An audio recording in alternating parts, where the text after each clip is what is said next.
Voilà, c'est l'heure du ZCL News et merci d'être avec nous en direct tous les jours, du lundi au vendredi.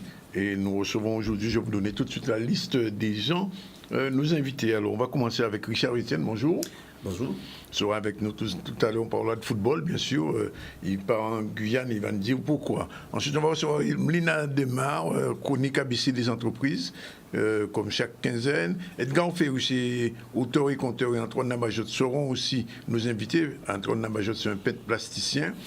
Et avec Edgar Ferrus, ils ont fait quelque chose d'assez extraordinaire. On en parlera. Et puis, on va accueillir notre nouvelle chroniqueuse, Miguel d'Aubergne, chronique Faire Face. Il nous parlera un petit peu de l'origine de cette chronique et le pourquoi.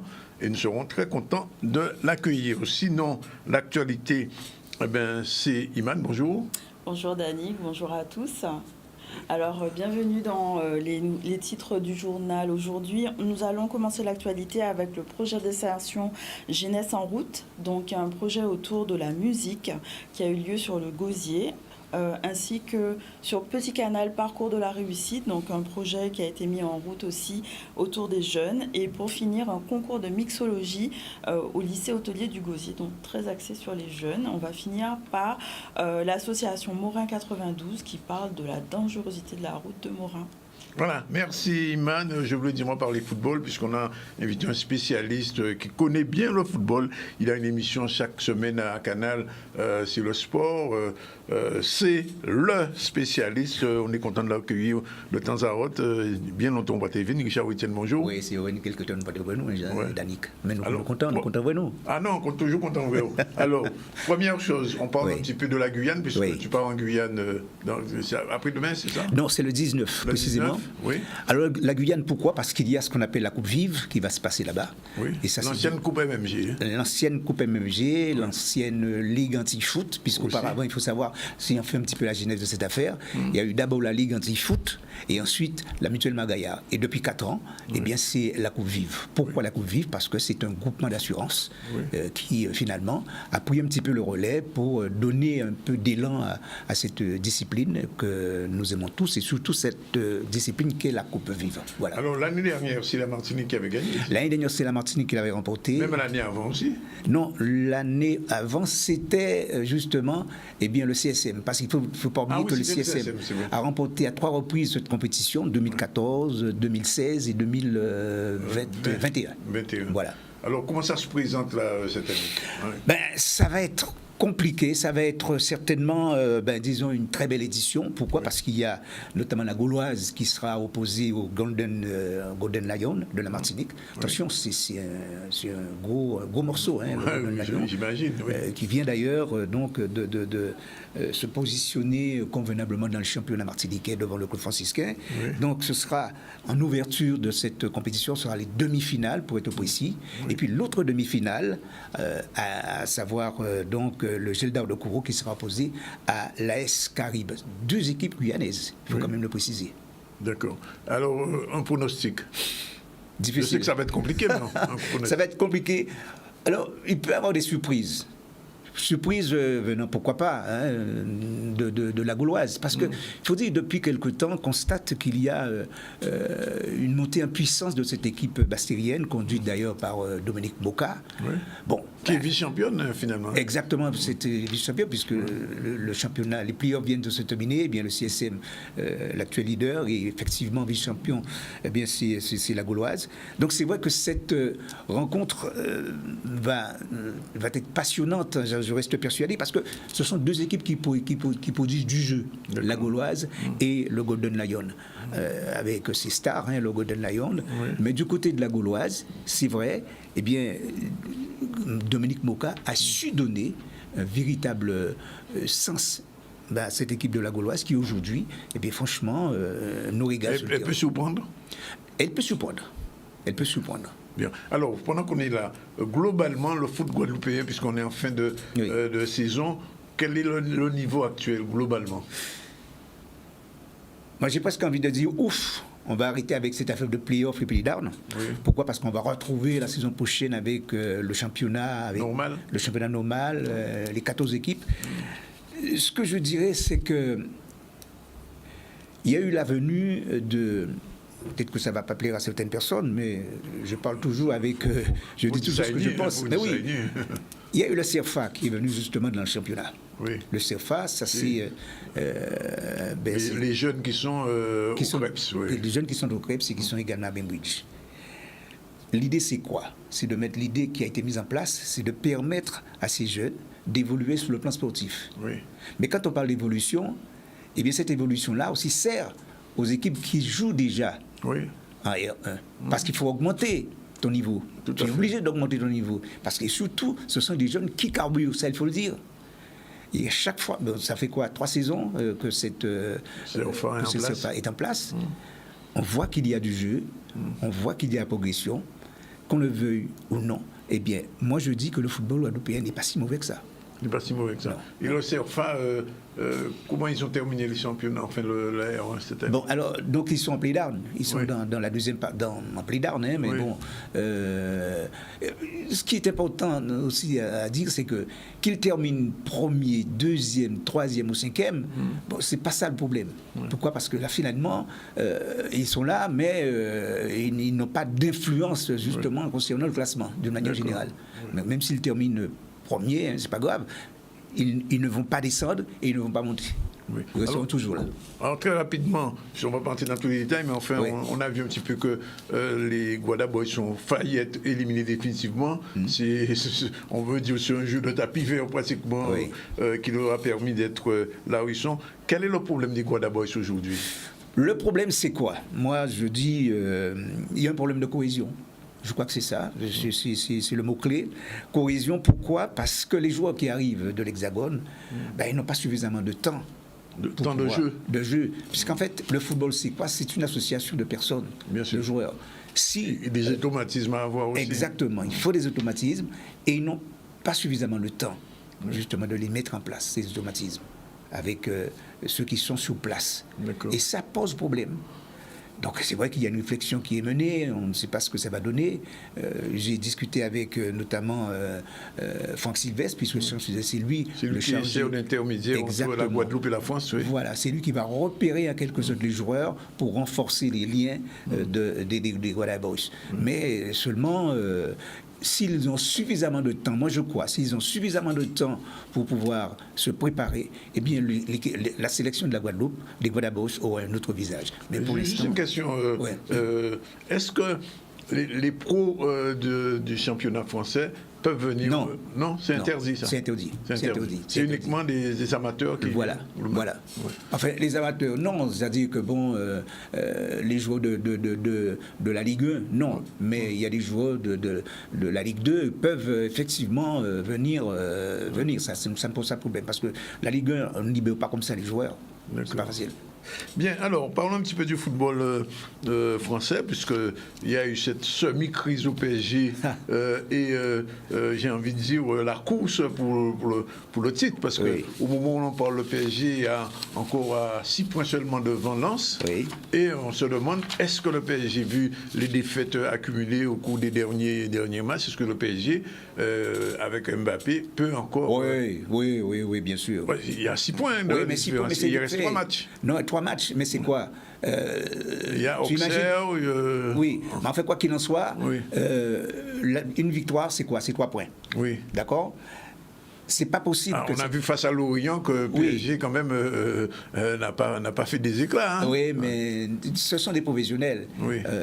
Non, là, je crois que l'équipe, le PSG dans l'état actuel, c'est vrai qu'il y a quelques soucis, mais il y a des joueurs de rechange. Non, à mon avis, cette équipe du PSG sera champion. Avec ou sans Neymar? Avec ou sans Neymar. Oui, avec ou sans Messi? Avec ou sans Messi. Parce que alors, la question se pose sur l'avenir de Messi. Alors l'avenir de Messi, c'est vrai, on en parle après son escapade chez les Qataris. Oui, il semblerait justement qu'il va repartir au Barça. D'ailleurs, finalement? Oui. Bon, il y a tellement de rumeurs qui circulent. À un moment donné, il fallait qu'il parte au Qatar. Finalement, je crois qu'il a opté pour le Barça, mais il faut prendre ça avec beaucoup de pincettes parce qu'il y a tellement de surprises, justement, lorsqu'il s'agit de stars comme ça. Pour Neymar, il y a aussi un départ prévu? Il y a un départ qui est prévu, mais pour l'instant, on ne sait pas dans quelle direction. Ni pour Mbappé non plus? Non plus. Alors Mbappé, qui a raté sa chance parce que... il a re-signé pour 5 ans, je crois. Oui, mais il devait normalement partir à un moment donné avec le Real, le Real de Madrid. Mais finalement, il a hésité, et puis après, il a voulu partir. Donc forcément, au niveau du Real, ils ne sont pas là pour l'attendre comme ça. Oui. Donc pour l'instant, je crois qu'il a dû signer une nouvelle fois avec le PSG. Cela dit, l'entraîneur du PSG, je ne peux pas dire que ça a été une bonne année pour lui. Hein. Ça n'a pas été une bonne année, mais n'empêche que... Qu'on voit un peu la série des entraîneurs que le PSG a eu depuis 5 ans, c'est pas le meilleur. Hein. Oui, mais ce qui est sûr, c'est que, bon, au moins, il va terminer la saison avec le PSG. Oui, et pas comme Nantes. Pas comme Nantes. Pas comme avec Comboiré. Comboiré, oui. Mais bon. C'est pas ni chance même. Non, c'est vrai que c'est quand même quelqu'un qui était venu, en parlant de Comboiré, c'est quand même quelqu'un qui était venu avec le FC Nantes pour prouver quelque chose. C'est curieux, au début de la saison, Nantes tournait relativement bien. Oui. Et puis, en 5 matchs, ils se sont totalement écoulés depuis la Coupe de France. Oui. On a vu un plongeon et hop, il faut y aller. Ah oui, mais ça, c'est le foot, c'est un petit peu ça. Hein, il faut... bon. On peut aller même plus loin, on peut aller du côté de Lyon, de voir ce qui se passe avec Jean-Michel Aulas. Oui, aussi. Alors lui, il a quitté l'OL. Il a quitté l'OL, il a plus de 36 ans. Oui. Mais le problème, c'est que il a quitté l'OL, pourquoi? Je crois que déjà, il y avait... Pas pour des raisons financières? Des raisons financières, oui, c'est vrai, parce qu'il y a eu la construction de ce stade sublime. Oui. Et puis, en dehors de cela, il y a les résultats. Oui.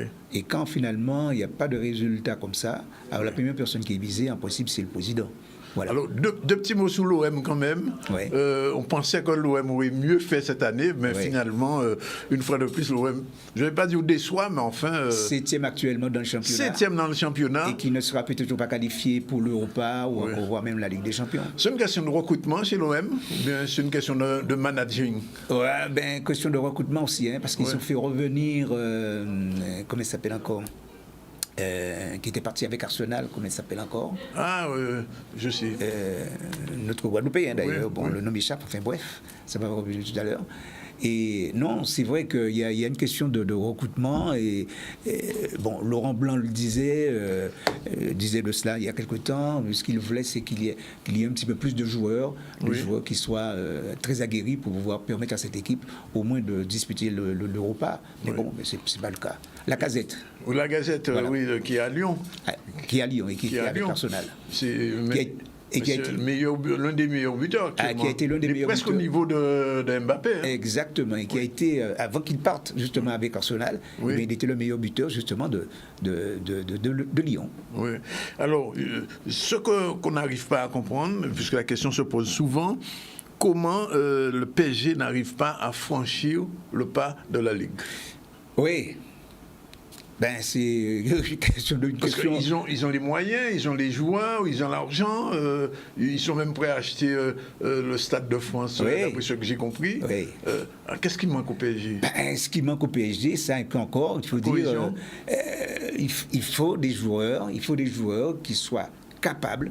Et surtout... Mais il y en a quand même, il y a des stars au PSG. Il y a des stars, mais quelquefois il y a des stars, mais... Ça ne suffit pas. Qui n'ont pas le bagot nécessaire. Bon, mais si, il faut dire que Didier a fait une carrière. Oui.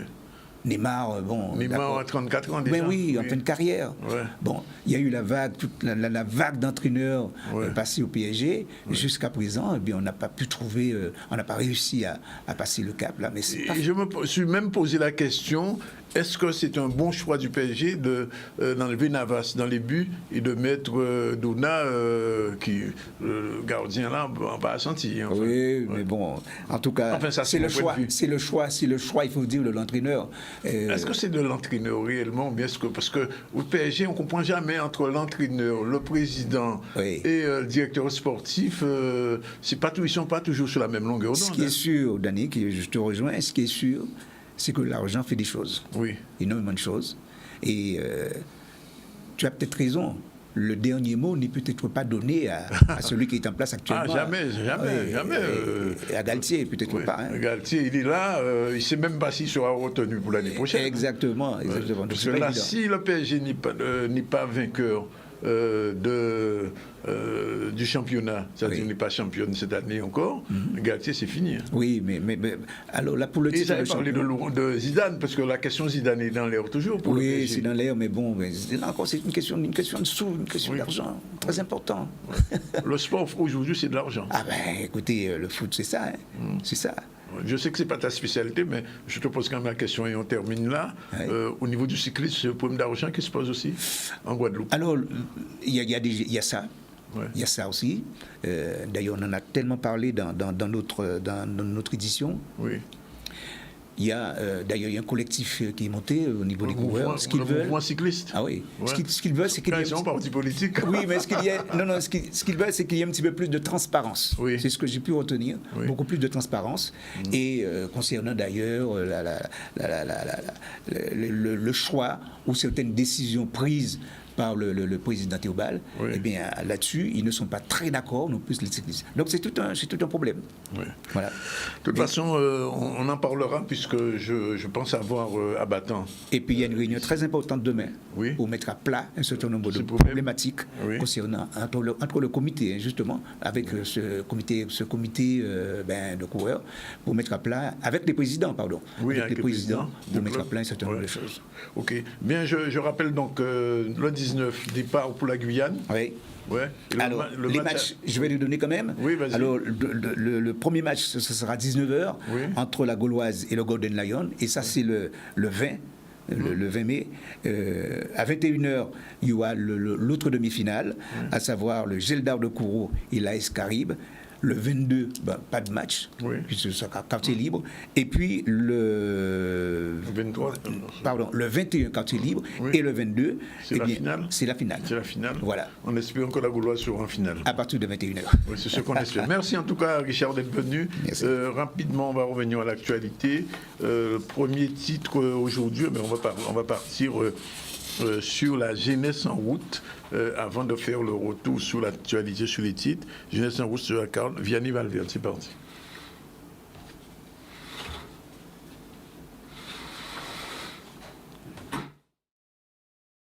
C'est une action qui permet justement l'insertion avec les jeunes, donc avec les professionnels de la musique. On sait que les jeunes sont souvent attirés par la musique, mais les métiers sont très méconnus. Donc c'est une action qui leur permet justement de voir les professionnels, de leur poser des questions et d'en apprendre un peu plus sur la musique. C'est un rendez-vous qui est prévu avec tous les professionnels de la musique et une possibilité pour les jeunes de la CARL donc de rencontrer des professionnels, qu'ils soient managers, ingénieurs en son, des artistes, etc., pour véritablement comprendre la réalité de leur métier, leur parcours, et puis effectivement échanger avec les jeunes sur leur faire profiter finalement de leur expertise. C'est une bonne initiative, hein? C'est une bonne initiative pour développer la culture musicale guadeloupéenne et trouver de nouveaux acteurs, de nouveaux artistes et pouvoir s'informer surtout sur comment faire, comment se développer artistiquement et musicalement surtout dans notre milieu guadeloupéen pour peut-être s'exporter en France. Ça leur permet justement de pouvoir exprimer. Donc il y en a beaucoup qui sont venus avec leurs propres œuvres. Et donc là, on les juge justement et à la clé, ils ont droit à un prix, un merveilleux prix, donc un enregistrement en studio avec DEPS. Je pense qu'il faut perpétuer ça dans le temps. Hein. Comme je dis, c'est la première édition. J'espère que la prochaine sera encore mieux. Et ramener beaucoup plus de monde parce que nous savons bien qu'il y a un lot jeune. Hein. Il y a beaucoup de jeunes qui chantent. Donc ça peut être aussi une ouverture. Ça peut être aussi un truc pour les canaliser, un truc pour ramener un peu de paix. La musique, c'est l'amour. Hein. Donc si on peut faire un lot et ramener encore plus de jeunes, faire beaucoup plus de publicité pour ça qui est encore meilleur.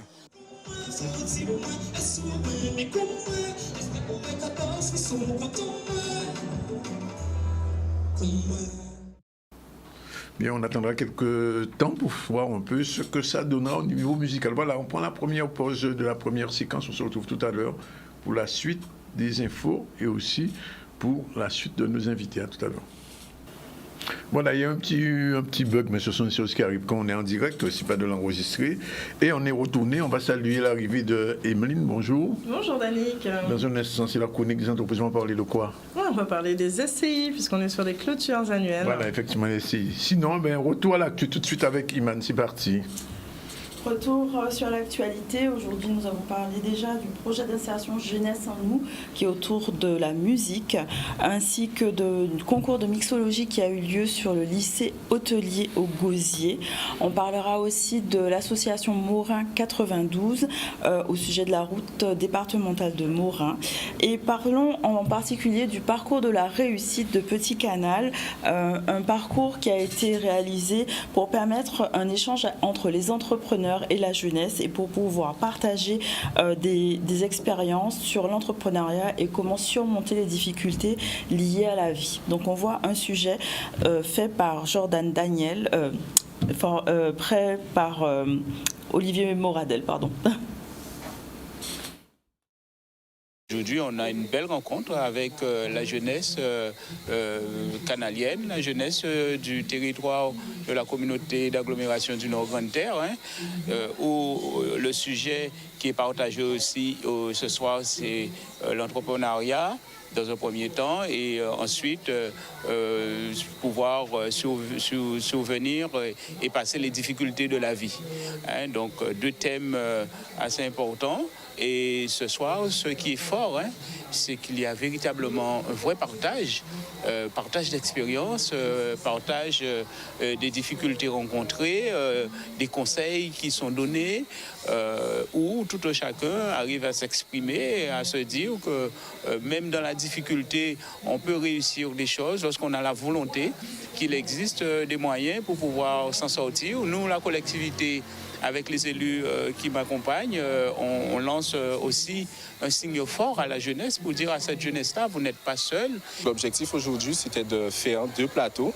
Alors un plateau avec des entrepreneurs du Nord Grande Terre. Donc le développement économique de ces communes-là, des communes généralement qui ont une différence dans leur manière d'appréhender le développement économique. Donc ce sont des communes, on dirait de la ruralité. Et développer ces communes-là, ça passe beaucoup par des initiatives individuelles. Donc valoriser, encourager les initiatives de jeunes, le savoir-faire de jeunes, et c'est ça le but aujourd'hui. Et le deuxième plateau, c'est des personnalités invitées d'honneur. On va définir la notion de la réussite sur 3 thématiques. Réussir dans la vie, réussir sa vie et réussir à s'en sortir. Je revends des vêtements de marque, en fait. Je suis revendeur de vêtements de marque à un prix abordable chez les particuliers, en fait. Et tout d'abord, pour moi, je remercie Jordan ainsi que la commune de Petit Canal de m'avoir vraiment fait confiance et de m'avoir invité ici sur le plateau ce soir. Et je trouve ça vraiment enrichissant en fait de pouvoir interagir entre le milieu communal et nous les acteurs en fait pour pouvoir vraiment faire s'élever le Nord Grande Terre en fait. Sincèrement, je suis toujours très honoré lorsque j'ai la chance d'être le parrain d'une manifestation. Je n'ai pas la prétention de dire que je suis le meilleur dans ce que je fais. Donc j'ai envie de dire, je suis très content et je remercie bien entendu Jordan de m'avoir impliqué dans ce projet et j'espère vraiment être un très bon parrain. Mais vraiment, dans le travail que je mène, je suis plus dans une dynamique d'être reconnu. Donc tant mieux, mais pas forcément à chercher à faire pour pouvoir être parrain ou être vu, voilà, tout simplement. Donc tant mieux si je suis remercié comme ça et le travail continue. Une bonne initiative en tout cas. Voilà, c'est l'heure de la chronique ABC des entreprises. Je redis bonjour à Iman, à Emeline. Oui, non, Iman et Emeline, oui, c'est vrai d'accord. que c'est un petit peu compliqué. Ça se ressemble un petit peu. Aujourd'hui, on va parler de la gestion immobilière via les SCI. Générique, c'est parti. Si le générique peut partir.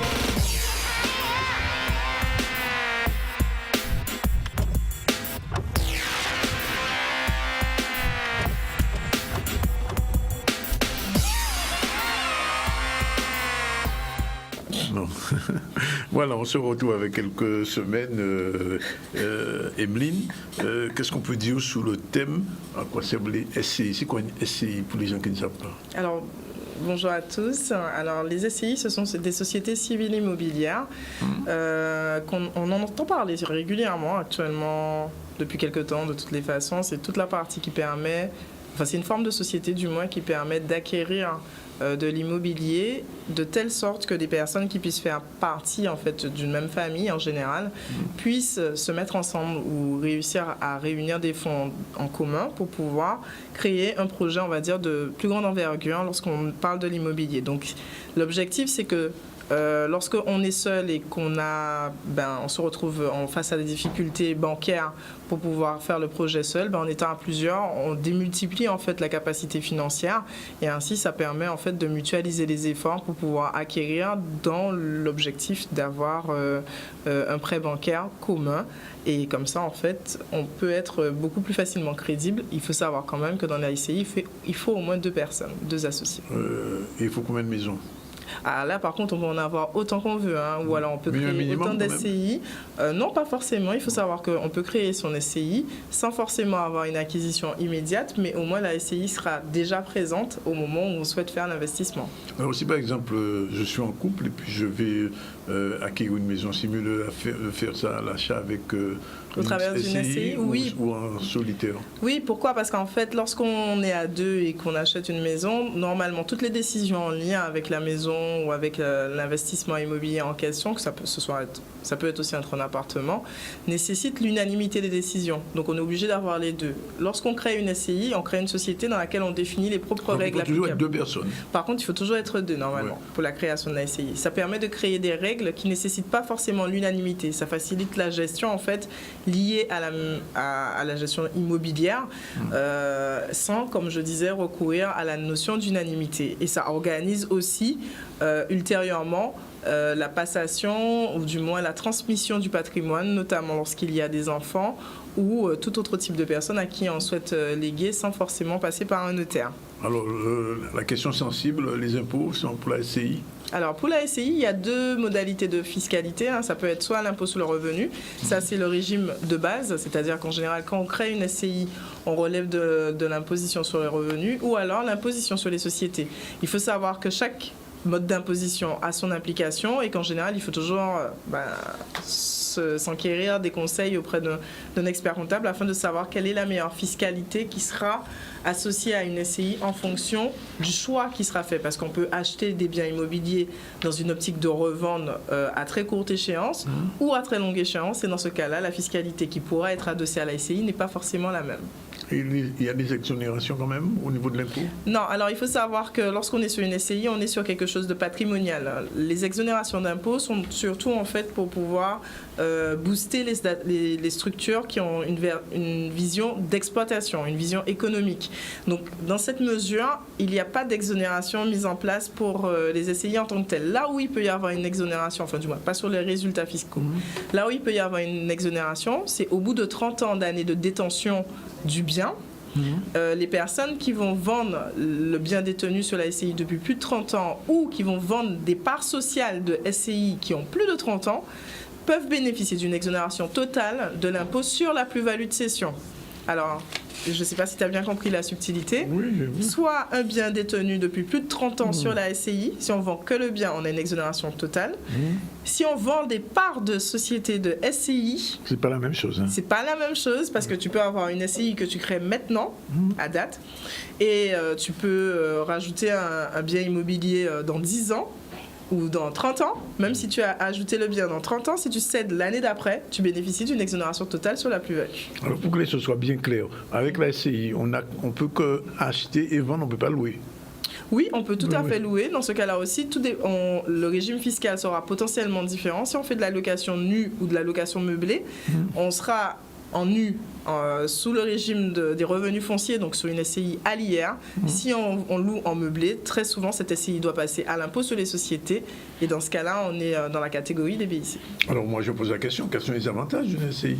Alors c'est toute la partie liée à la souplesse du fonctionnement. Comme je disais déjà initialement, on évite l'indivision lorsque notamment on a un couple qui investit simultanément. Donc le cadre est peu contraignant, donc ça permet d'organiser les relations. Il n'y a pas d'investissement minimal requis, mis à part le capital social au moment de la constitution. Ça permet effectivement de réunir plusieurs capitaux venant de plusieurs personnes, hein, c'est ce qu'on disait, pour pouvoir lever des fonds pour un investissement plus lourd. La responsabilité des associés, elle est illimitée, mais elle est limitée en fait au montant des apports. En fait, elle est indéfinie, mais limitée au montant des apports de chaque associé. Donc, avant d'intenter une action contre un associé, il faudra intenter une action contre la SCI. Il y a aussi la facilité de transmission du bien immobilier au sein du couple. Hein. Donc, comme je disais, ça permet d'organiser l'indivision entre les héritiers. On ne se retrouve pas dans une situation où on arrive chez le notaire et il faut céder le bien à chacun des enfants ou trouver la cote par affectée à chaque enfant. Très souvent, on peut l'organiser en amont au sein de la détention des parts de chacun des associés. Et on peut effectivement loger aussi dans la SCI des biens professionnels, donc les biens qui ont une visée professionnelle. Ça peut être un local professionnel et ce local professionnel sera loué ultérieurement par la SCI à la société d'exploitation. Ça permet donc de distinguer l'exploitation de l'immobilier. Ça, c'est pour sécuriser le côté immobilier. Et ensuite, on a le choix effectivement de l'imposition entre l'IR et l'IS, comme je disais, en fonction du cas. Et enfin, on peut citer la cession des parts de la SCI qui est possible et non pas de l'immeuble. Donc c'est vrai qu'il y a plusieurs choix qui peuvent être opportuns ou pas. Alors, on me dit que c'est l'heure déjà presque de la pub, alors on va essayer de faire vite. Les inconvénients de la SCI. Les formalités, parce que malheureusement c'est une création de société, donc on a toute la partie rédaction de statut, enregistrement des statuts au centre des impôts, publication dans un journal d'annonce légale, donc toute la partie un peu fastidieuse de la création, mais en fait comme je disais, après ça peut devenir un avantage dans la gestion au quotidien. Alors c'est sûr que c'est au début, mais pas nécessairement à la fin, c'est principalement ça. Et la responsabilité indéfinie des associés, comme je disais. Alors, il y a des modes de financement bancaire, mais pour tout ça, pour gérer une SCI, il faut nécessairement un expert comptable, oui ou non? Alors, pas forcément, puisqu'en fait la SCI à l'IR nécessite juste que soient déclarés annuellement les revenus sur impôts.gouv. À l'IS, par contre, on a besoin d'un expert comptable parce qu'on a besoin d'une télétransmission d'un tiers. Donc, c'est vrai que ça dépend de la nature de la SCI. Il faut juste savoir qu'il faut par contre transmettre les comptes annuels normalement et tenir les PV d'Assemblée Générale. Un dernier mot. Le fonds de la SCI, ce sont les immeubles ou de l'argent? C'est-à-dire qu'on crée la SCI, on crée avec un capital ou bien? Avec un capital social. Un capital social, ou alors on peut apporter un bien immobilier au moment de la création de la société. Et en cas de dissolution, on perd ce bien? On ne perd pas le bien, il faut le revendre pour le coup pour pouvoir désintéresser chacun des associés. Comme je dis, le choix, il faut toujours le faire de façon avisée avec un conseil. Merci Émile, qu'on va retrouver dans 2 semaines pour un autre sujet aussi passionnant. Voilà, c'est l'heure de la deuxième séquence de pub. À tout de suite, restez avec nous. Voilà, il est déjà 13h37. On va recevoir dans un instant pour la première fois Miguel d'Aubergne. Bonjour. Bonjour. Et ce soir pour la chronique Faire face. C'est cela. Pour l'instant, on revient à l'actu avec Iman. Oui, retour sur l'actualité du jour où on a parlé déjà du projet d'insertion de la Carle du Gosier autour de la musique et des jeunes, ainsi que du parcours de la réussite organisé par Petit Canal. Nous allons bientôt parler du concours de mixologie organisé par le lycée hôtelier du Gosier, ainsi que l'association Morin 92 pour parler de la route de Morin. Merci, Iman, qu'on retrouve dans un instant. Alors, Miguel, bonjour. Une chronique qui s'appelle Faire face. Pourquoi? Faire face. C'est une longue histoire, faire face. Faire face, alors déjà, on va parler de violence. Oui. C'est une chronique qui, pour moi, est essentielle car elle va intéresser la plupart des personnes, de toutes les classes sociales et de tout âge. Et pourquoi faire face? Parce que quand on parle de violence, en règle générale, on peut se retrouver seul, très seul. Mais violence en général ou violence conjugale? Alors, ça sera des violences générales parce que moi, j'ai 49 ans dans quelques semaines et j'ai vécu 33 ans de violence, toutes confondues. 33 ans de violence, toutes confondues. Oui. Ces violences sont caractérisées par... selon en fonction de la violence. Vous avez des violences verbales, vous avez des violences physiques, vous avez des violences sexuelles, vous avez des violences psychologiques. Donc je vais plutôt dire que ce sont des violences insidieuses et sournoises.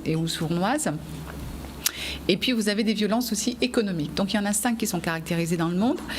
Et bah oui, j'ai vécu ces 5 Vous avez vécu ces 5 violences en 33 ans, oui. Wow. Donc vous avez des personnes qui peuvent vivre 1 ou 2 violences. Et vous avez des personnes aussi qui peuvent ne pas savoir qu'elles sont en train de subir des violences. Et il était important pour moi, avec Faire Face, de faire cette chronique de façon à faire sortir les personnes de leur torpeur, de sortir de cette vie, afin de pouvoir en parler, d'identifier aussi ce qu'elles vivent au moment où elles le vivent. Alors je dis elles, mais ça peut être ils aussi, puisque les violences sont caractérisées pour l'ensemble de la population et pas que pour la femme, mais ça peut être un enfant. Et d'ailleurs, nous allons parler de l'enfant aussi. C'est aussi Faire Face, pour moi, je pense que ça peut aider énormément de personnes à pouvoir se sortir de cette peur des représailles. Si je le dis, je risque d'avoir peur de me faire taper encore, je risque de me faire violenter encore, donc peur des représailles et surtout de pouvoir affronter la vérité et de faire affronter la vérité. Et je le crois car il est écrit dans un livre très populaire qui est la Bible, que toute vérité connue de tous nous affranchit. Et s'affranchir, pour moi, je pense que c'est très important, c'est par la parole. Il y a quelque chose que je vais arrêter, une petite violence que je vais arrêter. Auditive. Toutes nos excuses. C'est le direct. C'est le direct.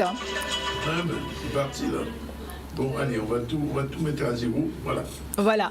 Donc, je vous disais, s'affranchir, oui, il est essentiel, vraiment, que les personnes puissent parler. Et en fait, on ne s'affranchit et on n'affranchit de cette vérité que lorsque l'on parle. Si on parle, la parole, oui, c'est libérateur. La parole nous guérit. La parole nous fait avancer. La parole protège les autres. Et c'est extrêmement important. Alors, quand on dit faire face, c'est faire face à qui ? Bien, faire face à son agresseur, ça peut être faire face à son bourreau, parce qu'on n'a pas forcément le terme bourreau au début. On peut faire face aussi à une autorité, ça peut être une mère, un père, ça peut être un oncle, ça peut être une cousine, ça peut être aussi un chef d'entreprise, ça peut être quelqu'un dans la société, quelqu'un qui vous veut du mal. Alors ça peut être du harcèlement, c'est pas éventuellement juste parce que je prends un bâton que je vous tape. Une agression, ça peut être même une agression juste dans le regard. On peut se sentir agressé dans le regard. Alors, comment on peut caractériser cette violence ? Qu'est-ce que cette violence ? Cette violence, déjà, dans le Code civil, alors je ne suis pas avocate, c'est certain, mais dans le Code civil, on parle de violence comme un acte délibéré oui, ou non, qui va tout simplement provoquer chez la personne qui en est la victime des troubles physiques et ou moraux. Je dis bien et ou moraux, puisqu'on peut avoir les deux. Et cela peut comporter aussi des conséquences dommageables pour cette personne, donc sur la personne et aussi pour ses biens. Moi, j'ai connu la violence très tôt, à l'âge de 7 ans, mais c'est vrai que au bout de ces 33 ans, je me suis rendu compte dans mes dernières violences, qui ont été portées quand même par un jugement, que lorsque trouble physique, vous pouvez tomber dans l'asthénie, vous pouvez ne plus manger, vous pouvez devenir dépressif. Vous avez des personnes qui ne supportent tellement pas cette souffrance qu'elles mettent fin à leur vie aussi. Donc je pense qu'il est essentiel de parler et faire face, c'est s'ouvrir, vraiment. Et ne pas avoir honte. Alors, effectivement, vous avez dit que vous avez connu cette violence à partir de 7 ans. Oui. Bon, on n'en est plus là, alors on va essayer d'être positif. Comment vous en êtes sorti de toutes ces violences ? Alors, me sortir de toutes ces violences, je vais vous donner quand même les premiers points qui, pour moi, m'ont sauvé de toute cette existence. J'ai vécu un conte de fées quand je suis née. Je suis née je suis née un 21 juin 1974. Oui. Et je suis arrivée dans une famille non conventionnelle, parce que je n'ai pas été élevée ni par un père ni par une mère. J'ai été élevée par ma grand-mère avec mes oncles et tantes. Et conte de fées parce que ça a été un amour inconditionnel, ça a été un amour plein, profond, de joie, de rire, de jeux, de jouets, vraiment où nous partions avec mes cousins, avec les 4 mousquetaires, nous étions les quatre mousquetaires et nous allions faire, je pense que vous devez vous en rappeler certainement, nous trouvions des petits cailloux de même calibre pour jouer aux billes, nous partions, nous enlevions nos chaussures pour aller jouer, couper la queue d'un anolis par exemple, regarder les colibris. Alors, franchement moi j'ai trouvé ça merveilleux parce que la création a été magnifiquement faite. Et quand on regarde aujourd'hui, si vous saviez qu'un colibri se nourrit près de 1000 fleurs pour vivre chaque jour. C'est incroyable. Non, c'est incroyable. Et je crois que sincèrement, à chaque fois que j'ai vécu mes souffrances, par la suite, je me rapprochais vraiment de cet environnement sain et merveilleux. Et c'est vrai que ma grand-mère nous a élevés avec beaucoup d'amour, nous a donné ces paroles de bienveillance, de ne jamais voler, de ne jamais mentir, de toujours obéir, d'être bon à l'école. Et en fait, j'ai gardé ces phrases qui étaient pour moi très importantes avec cet amour, et je trouve que c'est le bagage le plus important qu'on ait dans sa vie pour lutter contre cette violence. Et cette violence, si on peut, la prochaine fois, quand on parlera de cette deuxième chronique, nous commencerons à parler vraiment de la violence, puisque l'intitulé de ma deuxième chronique, c'est une vie, une torture, et le début de mon calvaire. Ce dernier mot, finalement, quand on fait le bilan, 33 ans, 30 ans de violence à peu près, et aujourd'hui, la vie continue normalement ? Alors, la vie continue normalement, oui et non. En fait, je me suis ressourcée et je me suis rendu compte que cet amour divin que j'ai eu pendant ces 6 ans et 3/4, puisqu'après ma grand-mère est morte et ma mère donc m'a récupérée, et le début de mes calvaires ont commencé là. Vraiment, j'ai été vraiment renouvelée. Vous voyez là comme ça, mais j'ai perdu 15 kilos, plus de 15 kilos. Je ne parlais pas et je me suis battue. J'avais 2 enfants à l'époque, par exemple, pour ma dernière violence avec le père de mes enfants. Et vous savez, quand vous avez 2 enfants qui ne vous ont rien demandé, que vous êtes l'adulte, vous vous dites, il faut absolument que je me batte. Et se battre, je pense que j'avais les bagages principaux, c'était l'amour. Et je crois que l'amour inconditionnel que j'ai perdu de mon enfance, je l'ai retrouvé avec Dieu, tout simplement. Je crois sincèrement que j'ai été sauvée, et je le crois sincèrement, j'ai été sauvée par toutes ces paroles, c'est toutes ces bonnes paroles et tout cet amour inconditionnel, un amour sain, sans retour, sans intérêt, et qui vous berce et qui vous permet d'aller vers l'avant. C'est exactement ça, d'aller vers l'avant. Merci Miguel, qu'on retrouvera dans une quinzaine. Tout de suite, un dernier retour à l'actu, il est 13h47, c'est Iman. Oui, retour sur l'actualité où on va parler aujourd'hui du concours de mixologie qui a eu lieu au lycée hôtelier, un concours qui permettait aux jeunes de pouvoir développer leurs compétences. On va voir un reportage de Jeff Lord.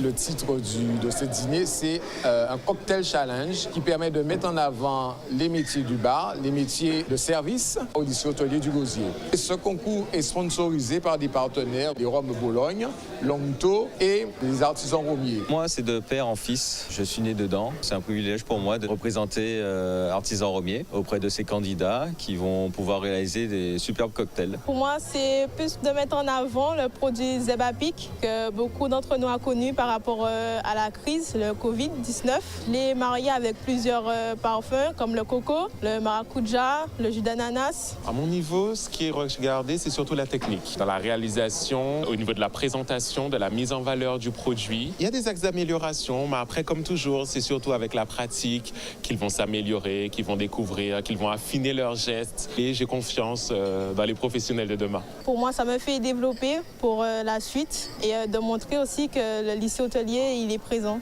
J'ai l'intention de continuer dans cette voie, justement de partir en métropole pour m'approfondir. Les élèves s'épanouissent, ils prennent leur pied, comme on dit. Et là, c'est sa 2e édition. Nous avons voulu monter d'un cran et donc de faire connaître ce concours organisé par le lycée hôtelier à destination de nos jeunes espoirs en Barbade.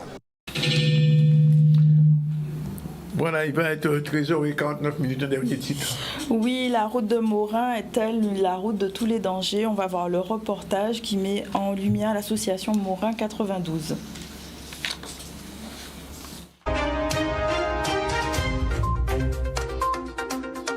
Il fallait y penser, il fallait le faire.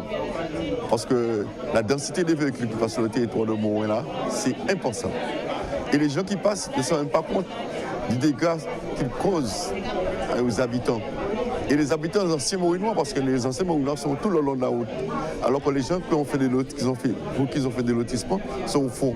Mais aujourd'hui, que ce soit les anciens habitants et les nouveaux habitants, nous sommes tous perturbés par cette montée en puissance depuis la réflexion du pont de Marsan. Ah ben, j'étais même étonné. Je remercie Gérard Loiseau pour le flux aussi, parce que c'était intéressant de le faire. Mais je ne m'attendais pas à autant de monde.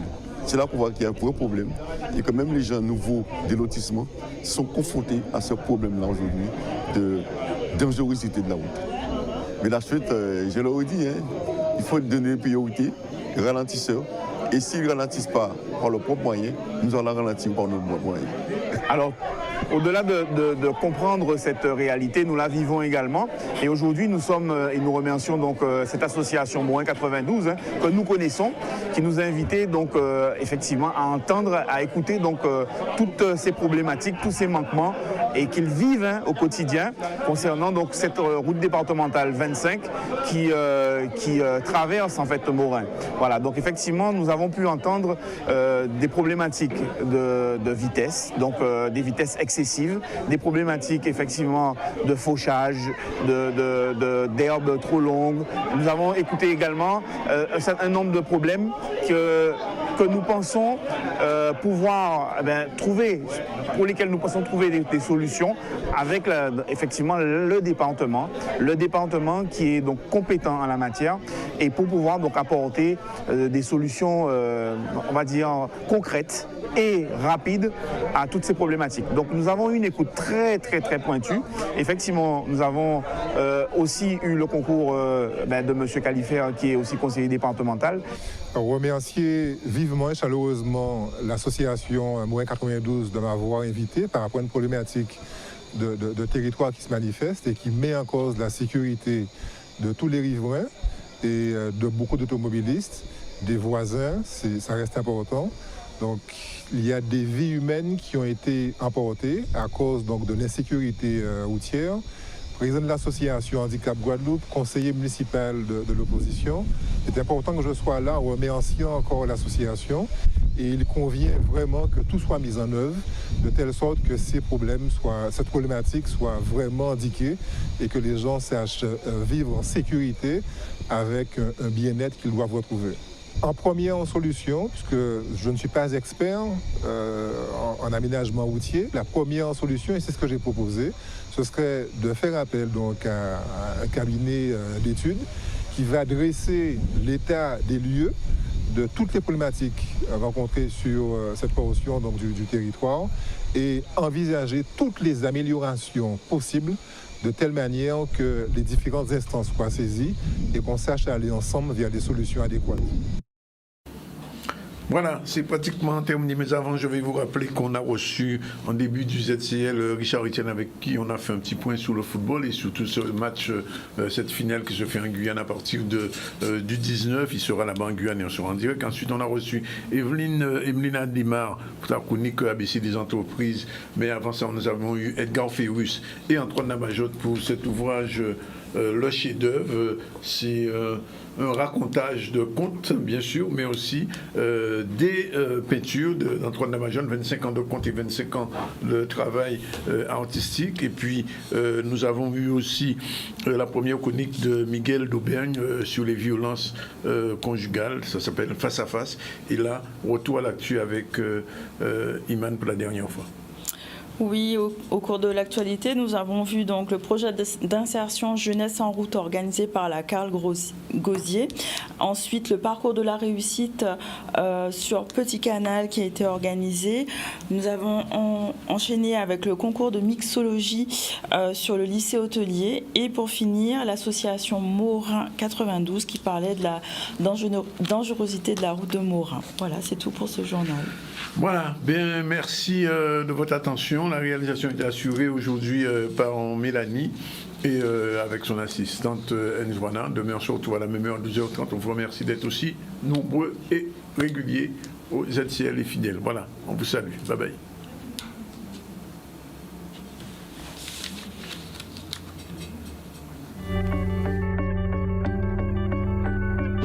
Active, pétillante, dynamique, élégante, naturelle, chic, décontractée, glamour.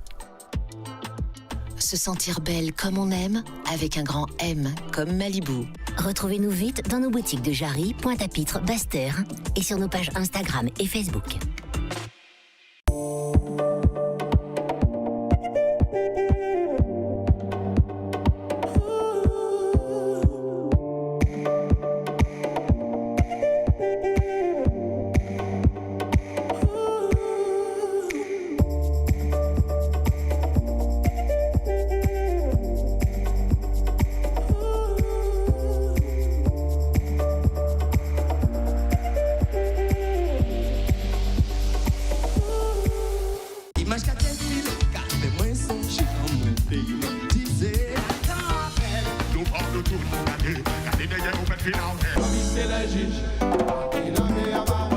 Dans le film, c'est hein? À part là, on y l'aime bien.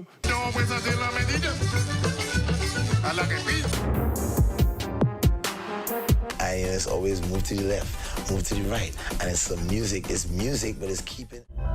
Ooh.